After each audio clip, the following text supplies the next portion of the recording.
I am your father. Greetings, Terrarians, Khaios here. Today we're going to be doing something a bit different.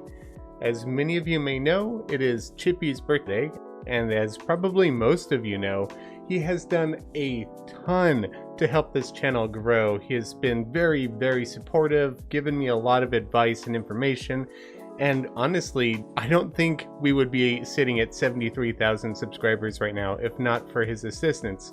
So I thought it would be fun to build him a really nice starter base for his birthday. So that's what we're going to be doing today. I am going to be using a mod, and not just any mod. I'm going to be using Chad's furniture mod, one that has been highly recommended to me, one that I've really wanted to check out, and one that I honestly should have checked out years ago. I have so much inventory stacked up for this build right now because there are so many interesting items in this mod. So I'm really excited to get started today. This is going to be a very long build. I'm probably going to be spending the better part of a day or two on it. So it's going to not be a time-lapse, but I might have time-lapse segments in it. And to save time, what I'm thinking I'm going to do is hop into T-Edit first before I place any of this modded stuff down, because I'm not sure how T-Edit will react with the modded items. And what I want to do is pick a nice spot, not too close to that desert, probably right over here, and build a hill. And on top of that hill, we're going to be building a small castle or a hold of some sort. Here we have the hill area with this little pit in here. I'm thinking a double bridge to go over this now. So maybe like a stone bridge over here, and then a drawbridge over here leading into a tunnel, with the primary part of the build being up here.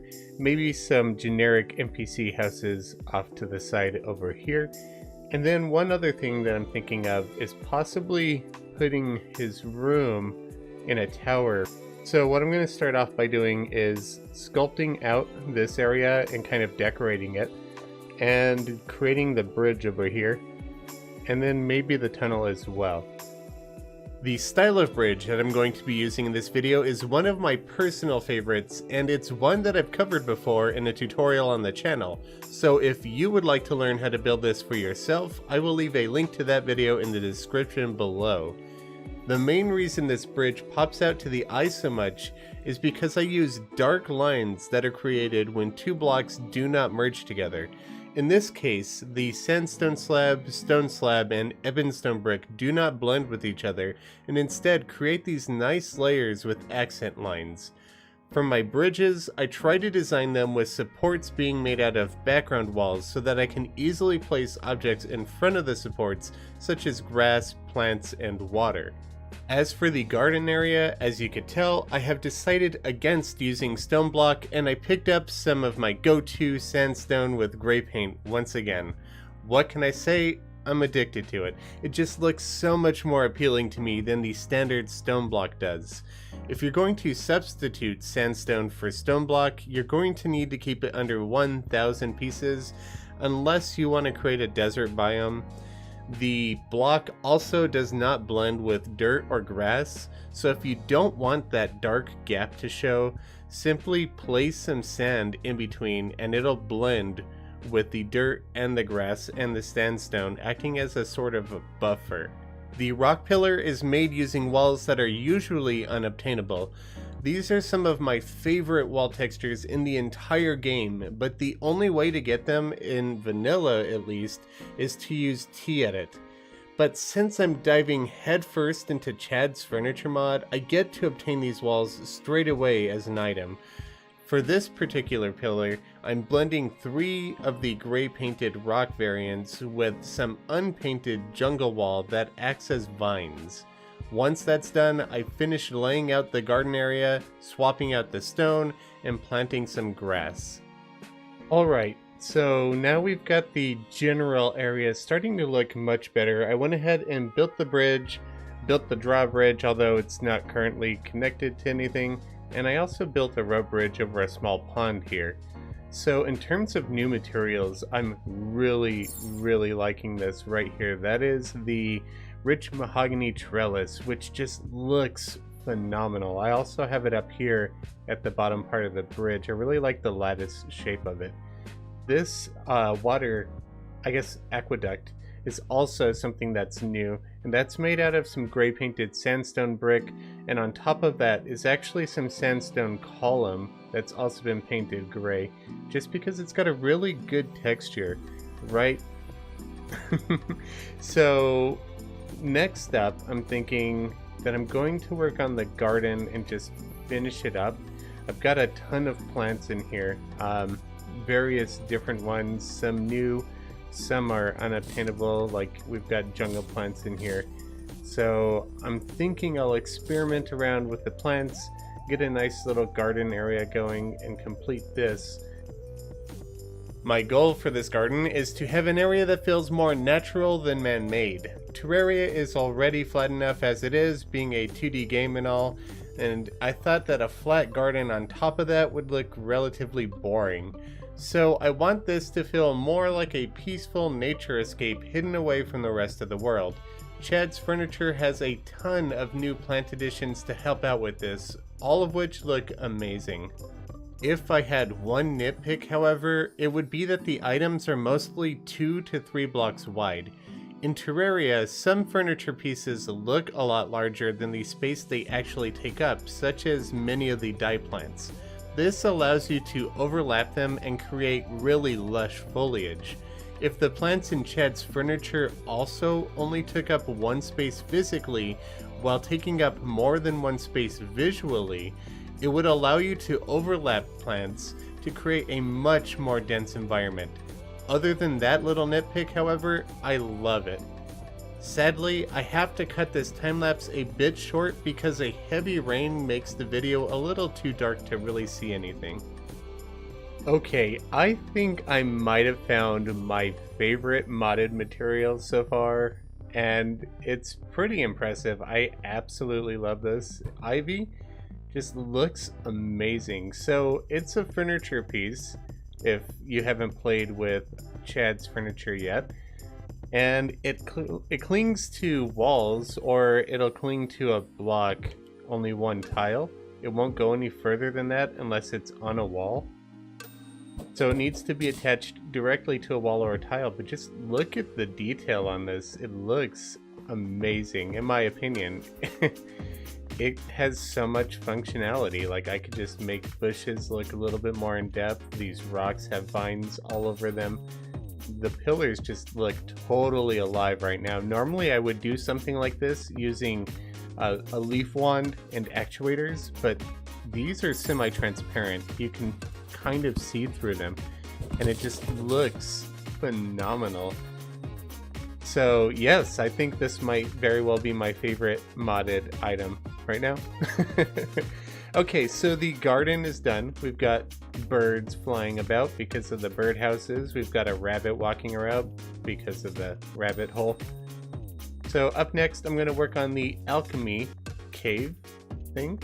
Oh, by the way, this rock is actually a beanbag chair, which will be interesting, but it looks like a boulder to me when it's painted. Okay, so I'm going to work on the alchemy area next.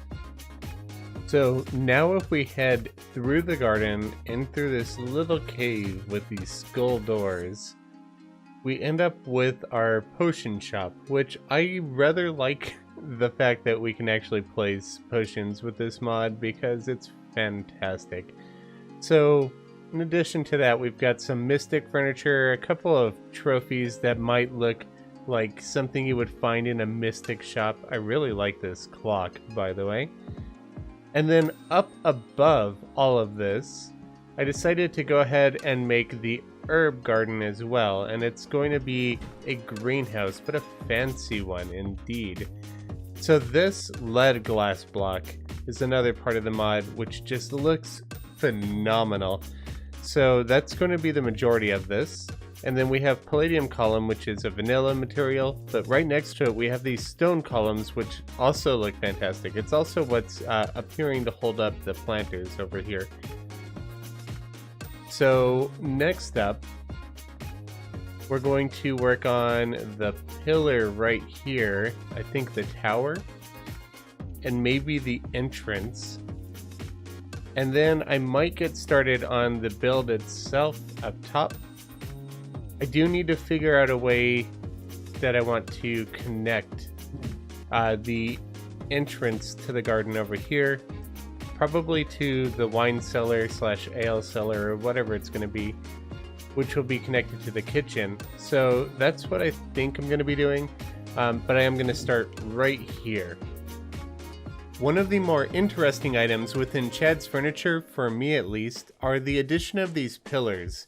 In this build, I'll mostly be using the stone and sandstone versions as they look very similar when you paint them gray. They are a furniture item in that they have no collision and you can't build off of them, but they also act a little bit like a block in that they merge with other pillars of the same type, creating a new, larger texture as you add to the pillar in either direction. A slight issue with them is that they require a block or a wall in order to be placed. Since they are not considered a block or a wall themselves, you cannot place one pillar on top of another in a normal situation. This makes building outdoors with them a bit frustrating. You first have to build a line of walls or blocks and then place the pillars connecting to that line. If you want a wider pillar, you will need multiple lines of walls or blocks. Once the pillars have been placed, you can remove the walls and blocks used to place them and they won't actually break the pillars. So personally, I think it would be a nice quality of life change to tweak these so that you can place a pillar directly on top of another pillar with no wall or block required. Since this tower is the first thing that Chippy will see when he approaches the castle, I want it to be pretty ornate and eye-catching as to make a good first impression when he sees it. Thankfully, these amazing pillars accomplish exactly that. By placing a sandstone pillar next to a stone pillar, they don't blend together, which is how I have the smaller ones next to the larger ones. On top of that base, I wanted to add 2 rooms. Originally, one was going to be Chippy's bedroom and the other was going to be a small storage or changing room, but this tower was built on such a small stone platform that I couldn't really make the rooms wide enough to accomplish that.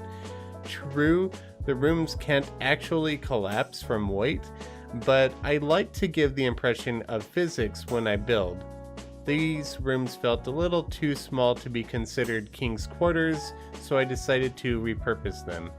Now, for the tower, I decided to change it from being Chippy's room to being a guard tower just because it's relatively small and it happens to be right by the drawbridge and it just felt like a better fit. So the decorations have that more in mind. These are 2 valid NPC houses to help them out a bit. And then there's a cannon over here, which obviously won't really do much unless you have cannonballs. I really like what we could do here with these banners. So the furniture mod has these more extravagant looking red banners, and then the big one that's kind of like the war table banner in multiple colors, and then behind that I just threw some of the royal curtain that's also included in the mod because it almost feels like a banner itself. Also, I created the entryway right here, which will have a sensor underneath and I'll open and close every time he walks by. And then this will be the tower where his room is. I'm kind of deciding how I want to lay that out right now. And I do have a throne room in here as well, because what castle is complete without a throne room? And I really like this fountain slash statue of the Moon Lord. I'm gonna keep it in a fountain mode more than, a statue mode more than a fountain, because, I don't know, it just feels weird having water come off of that from here. but it does feel like a really good fit up here. To the left here, I think I'm going to do the trophy room. I might extend this wall out further this way to make space for that trophy room. And there's also going to be a path up to the surface over here and a path down to the kitchen, the storage room, etc., etc. The throne room is now complete, which I really enjoy these stained glass windows and the carpet as well. It just looks fantastic. So there's carpet that you can place on top of any tile, and then if you want to remove it without removing the tile, there's just this little knife here that you could just cut the carpet straight out of. It's also got different brick and wood appearances as well. So it's pretty easy to vary the block. As you can see here, there's a carpet on top of Dynasty wood and then carpet on top of gray painted Ebonstone brick. So you could add basically two kinds of blocks into one space, which is fantastic. So I also made this little bust of Chippy, and it's just using a modded mannequin head. I found that if you painted the mannequin head white and then you cycle through the appearances to get the hair, if you right click, you can see I could change the hairstyle or I could change the hair color. And since that's his classic look, obviously it's default to brown, but you can paint the mannequin. And if I paint it white, it looks kind of like a stone bust, which is a pretty cool detail that I'll probably add throughout the castle. I also created the tower. I haven't decorated it yet, and I haven't added any windows or any of the wall designs yet. That's what I'm going to be working on next. But this is going to be the main bedroom of the area, probably a little storage area up here for Chippy. And then I have a bell tower up here, which I find particularly nice. I like this, what is it called? Limestone slab arch. It looks really good, and then you could cap them off with these limestone pillar things. And that's also what I have here on the end, and these gargoyles look fantastic over here as well. So everything's looking great. I'm really enjoying this mod. So up next, I need to do the walls in this tower section and decorate this tower section. And then I'm going to start carving out the path for the trophy hall. I'm probably going to move this back, as I said before, but I'm also debating doing something else. We'll see. When it comes to designing walls, I usually try to refrain from having a room be entirely one type of wall. I often try to accent the borders of a room using something that contrasts from the primary wall choice, which is just different enough to stand out and catch your eye. It adds more variety and ambience to the area. In this case, I'm using Ebonstone brick to accent the blue tiled walls that I'm placing within the rooms. For medieval builds, I typically try to avoid using glass windows. I would much rather use a fence, as it feels like more of a good fit. In a stone build like this, my go-to fence would be lead. It really makes it look like a barred window, which is just a great look. But since Chad's Furniture introduced me to trellis, I thought I would try out windows using that lattice pattern instead. Unfortunately, there is a slight issue with that wall. Even though it has a gap in between each panel and you can clearly see through the gap and see the background beyond it, it doesn't actually let any light in. Unlike fences, it seems that trellises are treated more like walls, though they look more like a fence to me. So as I build, you could see the windows flickering from completely black to showing a background whenever my light moves close enough or far enough away. Thankfully, you can get around this by placing a light source directly near the window. The light from whatever lamp or torch you decide to use will ensure that the trellis never reaches that blackout appearance. The downside to this is that you can never have any natural sunlight within your build when using windows in this fashion. I'm not sure what mods James will be using when he plays this map, or even if he's going to be using this map in a playthrough at all, so I can't really say exactly how many NPCs he'll be wanting to house within the area. That said, I decided to create enough housing for all of the vanilla NPCs to move in. That means squeezing 22 different houses into the build. My goal is not to create a village, so I don't want to have to build a bunch of different houses around the castle, and instead I'm going to be utilizing the rooms within the hold to the best of my ability. With that in mind, I'm selecting furniture that will convert nearly every space within the castle into a valid NPC house to bring the grand total up to 22 homes. There are a few exceptions, being any room that has only platforms as a floor, as that will invalidate a house, and Chippy's bedroom because who would want to share a room with an NPC? Other furniture used around the castle will be paintings, wall candelabras, which I really wish was just an option for the vanilla versions, by the way, and potted plants. The way that Chad's furniture handles potted plants is really a boon to building. No more having to be stuck with just the seaweed planter or using Tiedit shenanigans to force plants into your build in ways that they're not supposed to. With this mod, you can just place any planting pot of your choice, select any of the modded plants that you want to use, and place it within the pot. It's really simplistic and easily adds a ton of variety to your builds. So we have made quite a bit of progress on the castle, more than you just saw in the time lapse in fact. We are done decorating this entire tower now.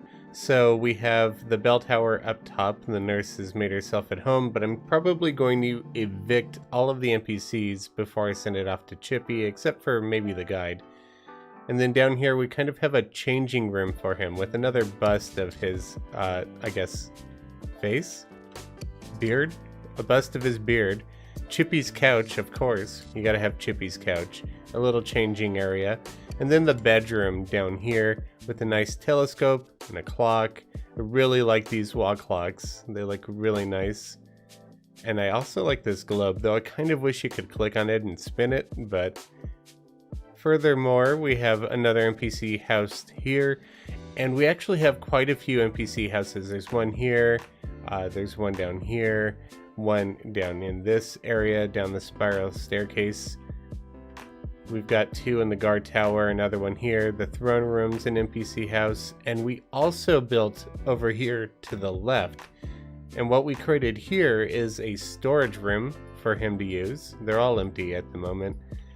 And then a little blacksmith area. Now this is a very, very, very tiny crafting area, and I know it's not going to be sufficient for all of his crafting needs in an actual playthrough, so I went ahead and down here created just an area with some shelving that he can place and arrange his own crafting stations however he chooses to. I don't want to break his progression by giving out too many crafting stations. So we have another drawbridge over here, an entrance that kind of complements the other entrance, and I also made a Hoik elevator that has 2 levels, so you can go down to this or up here, or you can go down to the garden as well, which I did a little extra detail work in. I added this pillar here, and I did a little bit more detail work over there, but nothing really to show. And then over here I'm thinking I'm going to have the kitchen slash dining area and maybe the wine cellar right in here. If we go up 1 floor, I'm debating 2 different things over here. I want to have the trophy room be in here, and that's going to be the primary stretch of this. But I'm also considering beyond that having a treasure room, and I'm thinking about maybe below this having an NPC prison, but I'm also considering putting an NPC prison over here on the other side of the alchemy station, because it's really dungeony looking already, and I might put an NPC prison over there if I do an NPC prison at all. So I'm going to get to work on the kitchen and dining area, and actually I'm probably going to finish up the castle because this has already been an incredibly long build and probably a pretty long video by now. I've already spent over 24 hours working on this castle, so I'll probably just finish it all up and show you the final product. By Azura, I've finished the castle now. So obviously, other than the Azura statue that we have here, we went ahead and added a reference to an old story down here. So while I was digging through Chad's furniture list, I saw this wheel that looked pretty nice, and I moused over it, and it's Rumpelstiltskin's wheel. So I thought it would be fun to put a room in here that referenced the story of Rumpelstiltskin, where he locks, well, he doesn't lock, the king locks the miller's daughter in a tower. This isn't a tower, but forces her to spin straw into gold, and Rumpelstiltskin does it for her in trade for her firstborn child. And I wanted to reference that story in here, so we have just a couple of piles of hay and a couple of piles of gold coin, just for a fun little reference. And then on the other side of the garden, which hasn't changed a whole lot since you last saw it, we have the kitchen and dining area and the wine cellar. So these tables are amazing. I didn't realize that when you place them next to each other, they blend together. They're actually just an individual piece of furniture on their own, and it's much smaller, as you can see here. But apparently when you put them together, they blend together, which is fantastic, and I might end up using that in the future. And then there's a bunch of little decorations in here. I have a lot more food that I ended up not using just because I made the dining area so small. Maybe I'll do like a Hogwarts themed build in the future and have a massive dining hall, because I really want to use this giant turkey that looks fantastic. But for now, I just decided with a little bit of ale, a little bit of an alcohol bottle, I think it looks like a wine bottle, which you could change the appearance just by right clicking on it. And a couple of those look like soda. And then over here, this is just a stack of paper that I painted brown, but it kind of looks like pancakes. And since Chippy is the proclaimed pancake king, I thought I would give him a stack of pancakes for his birthday as well. And then over here in the wine cellar, this is actually a valid NPC house, even though there aren't any tables in here, because if I open up my cheat sheet and I turn on my light hack, you'll see with all of these NPC prisons over here, which I'll get to in a little bit, there's this checker pattern going down the ebon stone brick wall, leading to a small table and a torch, although I didn't really need the torch for this. And this is what makes it a valid NPC house. As you can see, if I go into here, we click on this, this is a suitable house, and the guide's already living in that teeny tiny little prison over there. So the way this works is these are actually actuated blocks, which count as an interior for the house, extending the length of the house, which makes small houses possible, really small houses possible, or you could hide away furniture. And if you're curious about how to do that in a little bit more detail, I'll leave a link to a tutorial in the description where I cover how to make micro houses. So up here, we just have a little trophy, well, not a trophy, more of a statue room. Another valid NPC house. I just wanted to find some way to utilize this castle. It looks really nice, and I thought it would be a nice detail to add. And then we have the NPC prisons. Oh, by the way, these cobwebs are a part of Chad's furniture. You can't actually break them, which is phenomenal. I wish there was a version of cobweb like that in vanilla. So all of these NPC houses are incredibly small, too small, and they also don't have a light source in them or a table in them. But as I said, there's going to be a link to a tutorial on how you can make teeny tiny NPC prisons like this, and so you could just walk over them and talk to the NPC that you want, or just stick the ones that you don't want to live lavishly down in these little cells. And then over here we have the trophy room. So my thought on this is it has one of these in-action figures for all of the vanilla bosses. And I figured that every time he kills one, he could just light up a campfire. So say he kills the wall of flesh. There, he signals that he killed the wall of flesh. It's just a little fun detail that I think he could enjoy and have fun messing around with. And everything else is complete. You've already seen it. Thank you all very much for watching. I hope you all enjoyed the video, and James, I hope you enjoy the birthday castle. Sorry for such a long video today, but this build took 26 hours of in-game time to finish, and it's hard to talk about that much in so little time. If you liked the video and you would like to see more from me, please consider subscribing to my channel, and if you're already subscribed, click the notification bell. For now, I'll catch you all later. Happy building!